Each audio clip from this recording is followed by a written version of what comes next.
Olá, sou a professora Heloísa Sanches. Estaremos dando continuidade no tópico de Fundamentos da Educação Musical Escolar do curso de Educação Musical e Ensino de Arte. Nós falamos no último vídeo sobre o embasamento teórico tanto dos pesquisadores mais antigos quanto da atualidade. Acabamos de conhecer que temos que reconhecer a necessidade de discutir e compreender as questões filosóficas, psicológicas e sociológicas ligadas à música e à educação musical. Neste momento, agora nós vamos falar sobre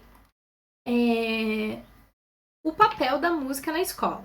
Isso engloba tanto os fatos históricos quanto o seu fazer musical na escola de hoje. Então imagine por um instante a escola sem música. Como ela seria? Consegue perceber que, mais do que uma ferramenta de entretenimento musical, a música ajuda na rotina, assimilar conteúdo, a situar a criança tanto no contexto escolar e os momentos em que ela está vivendo. Desde as tarefas mais rotineiras, como lavar a mão para lanchar, fazer uma roda no centro do pátio, até as canções das datas comemorativas e aquelas músicas em que elas vão levar para sempre no seu conteúdo e na sua memória afetiva. Enfim, a música aprendida na escola fará parte da bagagem afetiva e cultural das crianças para sempre.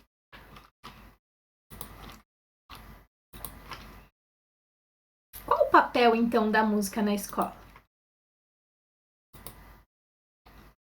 Desenvolver a sensibilidade artística. A música, primeiramente, vai ser um fator de prazer. Ouvir, fazer, conhecer, participar da música. A linguagem musical será uma autoexpressão. Muitas vezes aquela criança que é tímida, ela não fala, mas ela canta. Ela bate a mãozinha no ritmo. Ela participa da música, porque a música ela não é um fator invasivo.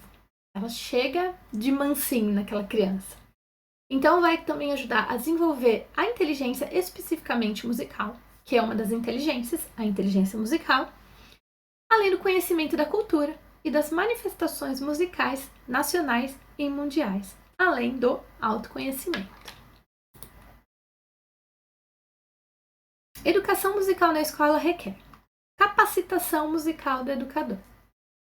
Cursos de graduação, pós-graduação, em arte, em música na escola, outros cursos afins são de extrema importância, assim como os cursos livres de especialização que vão nos instrumentalizar quanto à cultura brasileira, cantos, oficinas, brincadeiras. Tudo então visa enriquecer, mas é de extrema importância uma formação específica dentro da área da educação musical escolar.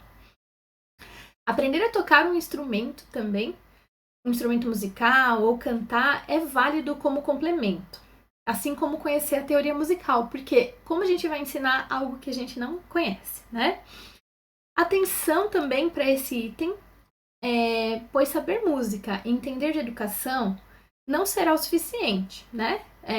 Saber música e não entender de educação não será o suficiente, porque o educador musical e o músico são profissões diferentes. Embora o conteúdo seja música, são profissões muito diferentes. Educação musical na escola requer conhecer os estágios do desenvolvimento psicomotor da criança, né? Então, as áreas de formação em pedagogia, psicopedagogia, ludopedagogia, todas essas formações vão auxiliar. Pesquisar sobre o universo sonoro em diferentes faixas etárias, dentro do campo da pesquisa do desenvolvimento e neurodesenvolvimento infantil, podemos pesquisar como o ser humano utiliza a música em suas diversas etapas de vida, principalmente na infância. O conhecimento da música folclórica é imprescindível, né? Então, capacitadores musicais estudam há muito tempo a etnomusicologia, que é o estudo das diversas manifestações culturais e musicais do Brasil e do mundo. Esses capacitadores também nos ajudam a nos instrumentalizar, trazendo toda essa bagagem musical da nossa cultura brasileira, que é extremamente rica. Percepções importantes para as aulas de musicalização são ambiente, espaço físico e a faixa etária. O ambiente ele precisa ser acolhedor, ele precisa ser previamente preparado, ele tem que estar ali com um planejamento feito certinho, né? Então, assim, tanto a decoração, quanto os materiais a serem utilizados, um tapetinho, colchonete, os instrumentos musicais, aparelhos de som, bonecos, fantoches, cria um ambiente em que a criança ela já chega se engajando na atividade, mesmo antes de começar.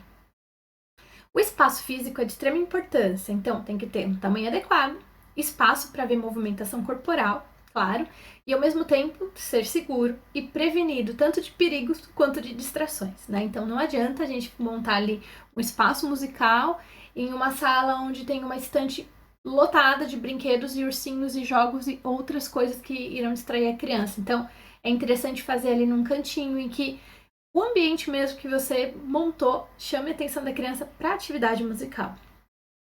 E a faixa etária também. Então, para cada faixa etária, os motivos, os objetivos, as metodologias, elas vão ser diferentes. Né? Elas vão se diferenciar. Isso precisa estar previamente planejado. Assim como todas as outras disciplinas, a musicalização tem que ter um planejamento, tem que ter um objetivo. O que eu quero alcançar com aquela aula naquele dia? Né? Então, com aquela turminha, objetivo A. Com a outra turminha, objetivo B. Né? Ou seja, uma aula de música para o maternal, para o prezinho, terá objetivos, propostas e um andamento bem diferentes de uma aula, por exemplo, para um segundo, terceiro ano do ensino fundamental.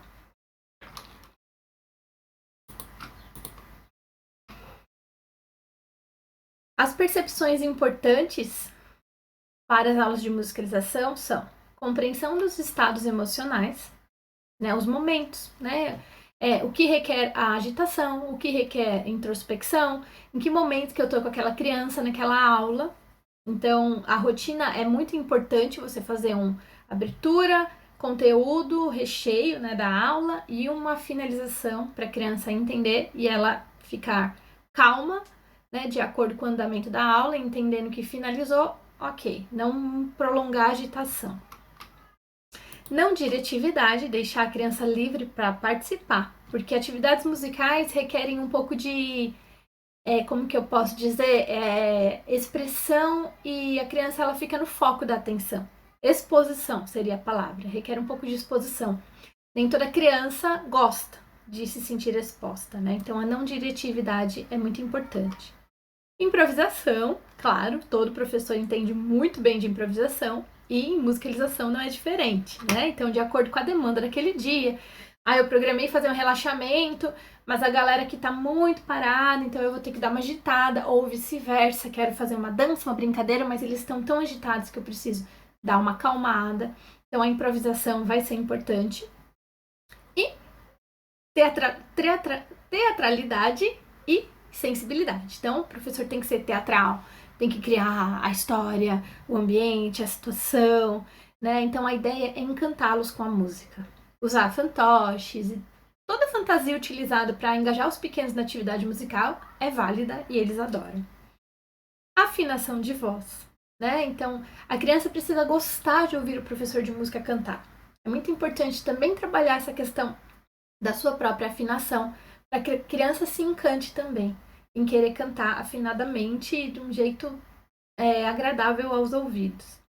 E repertório, né? Então, cantigas diversas, tradicionais, atuais, antigas. É muito importante que o professor tenha ali um repertório. Para os bebês, resumidamente, eu separei aqui as faixas etárias com algumas das dicas e orientações específicas para cada faixa etária. Então, para o bebezinho que está lá na escola, a técnica musical será em via de estimulação, né? O bebê ele está naquela faixa sensório-motor, ele é totalmente sensorial e ele vai assimilar o mundo ao seu redor através do sensório, do sensorial. Então, fala devagar, deixar ele com movimentos livres. O toque, o acalanto, o colinho, o movimento é muito importante. Utilizar tanto objetos bem coloridos como também os brancos e pretos. E expressão carinhosa, claro. Para a educação infantil, a gente já vai juntar toda essa questão sensorial com estratégias que promovam a estimulação multissensorial, que a criança trabalhe ali a sua coordenação motora, que ela participe mais ativamente. Então, além do canto, instrumentos musicais interessantes, levar a cada dia ali, olha, hoje eu trouxe um pandeiro, hoje eu trouxe um tamborzinho, olha, eu me senti a questão tátil, que som que é esse, um som metálico, colheres, objetos, enfim. Até instrumentos construídos com eles, é muito interessante. Movimento, claro. Os brincos, que são brincos, não é esse aqui da orelha. Os brincos são as chamadas brincadeiras cantadas. As brincadeiras feitas e trazidas culturalmente de pais para filhos por muitas gerações, né? Então, as brincadeiras cantadas são chamadas de brincos. Uso de livros, teatrinho, massagem, eles podem fazer massagens um no outro, você pode fazer uma massagem até com um chocalho, massagem sonora. E isso tudo vai gerar na criança uma imersão cultural e musical muito rica. Já para o ensino fundamental, as estratégias que promovam a estimulação multissensorial precisa também ter uma aprendizagem desafiadora ali. Então, a criança que já está lendo, escrevendo, contando, tendo ali o caderno, o contexto muda. Normalmente, uma aula de música no ensino fundamental já não é naquele espaço todo amplo em que vamos sentar no chão. Não que não possa ser usado, mas todas as vezes eu acho que não vai gerar naquela turma um desafio, né? Então, o canto coral e bandinha, nem que... não tem recurso, não tem instrumento. Vamos montar uma bandinha de chocalhos com copinhos de iogurte, né? Vamos fazer um instrumento com uma caixa de pizza. Então, tanto o canto coral quanto a bandinha pode ser utilizada como um meio de produção musical. A aprendizagem de um instrumento musical real é muito interessante. Então, normalmente se usa flauta doce no ensino fundamental 1, por quê? É um instrumento barato, é um instrumento de verdade, né? Não é um brinquedo, e tem uma pedagogia simples e fácil de aprender. Movimento, coreografias e brincos, sempre, né? Nesse momento do ensino fundamental, você já pode inserir um caderninho de música, ou começar com uma pastinha de atividades, em que vai ter alguma atividade gráfica, para a criança colorir, pintar, escrever as notas musicais. Já pode introduzir a teoria, a partir de toda aquela prática que a criança realizou na educação infantil. E sempre brincadeiras de roda, com função, cada um vai ter um papel naquela brincadeira. E vai combinar o quê? Teatro, apresentações musicais, coisas que sejam realmente prazerosas e que a criança sinta: uau, né? Olha que desafio legal, aprendi, consegui, cantei, toquei. Isso é muito legal. Eu tenho aqui uma sugestão de leitura, que é um livro, ao mesmo tempo é um guia, das queridas Maristela Loureiro e Ana Tati, que são as Brincadeiras de Cá e de Lá. Brincadeiras cantadas de Cá e de Lá. E tem uma reflexão muito linda dessa, chamada Por que eu me encanto quanto brinco e canto? Aproveitando, eu vou passar aqui uma lista com os musicalizadores brasileiros que estão atuando atualmente nesse campo de capacitação de educadores e também com muita coisa legal, tanto vídeos disponíveis na internet quanto bibliografia. Nossas referências bibliográficas e muito obrigada. Até a próxima. Um abraço.